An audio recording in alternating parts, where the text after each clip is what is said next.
Hey guys, welcome back to my channel. Today I wanted to talk about night photography.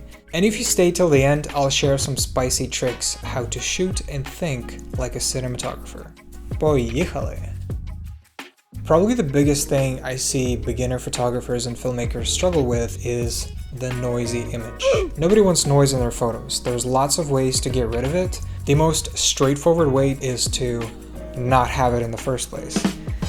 Now, every camera manufacturer says one thing about their cameras, but in reality, it's not always the case. So I highly recommend to take out your camera in the low light conditions and shoot a bunch of photos or videos with different ISO settings, so that later you can look at it on the big screen on your computer and see exactly how much noise you're getting at different ISO settings. For example, for my GH5, I know that I cannot go above 800. But you might ask, how do I adjust the brightness then?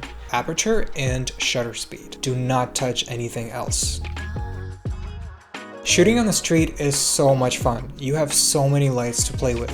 If you ever shot in a studio, it's pretty much the same thing, but a bit reversed. In a studio, you move lights to create shapes and character on your subject, and on the street, you move your talent to match the lights. It's the same kind of logic, but it's a little bit reversed.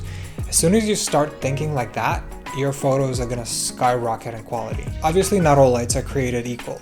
Some lights are a little bit on the shitty side, some lights are a little softer, some lights have different color temperatures. For example, if you see that the light is really strong, you might want to use it as a backlight. But if you see a light that shoots into a wall and that is bouncing back, you can use that as a really soft light source. You really want to make sure that the face of your subject is lit well. And what constitutes as lit well is when the light comes from the opposite side of the camera, which creates a bit of a checkerboard where one side of the face is brighter and the other side of the face is darker. If you really want to get technical about exposure, you want to make sure that the face of your subject is lit between 40 and 50 IRE. If you look at your histogram, the far left side is the darkest darks, and the far right side is the brightest brights. So mentally draw a line right in the middle, and that would be 50 IRE. So it's either exactly in the middle or slightly to the left. Alright, thanks so much for watching. I hope you learned something new. Let me know in the comments if you found this useful or how you shoot night photos. I reply to every single comment. So looking forward to seeing you in the next video.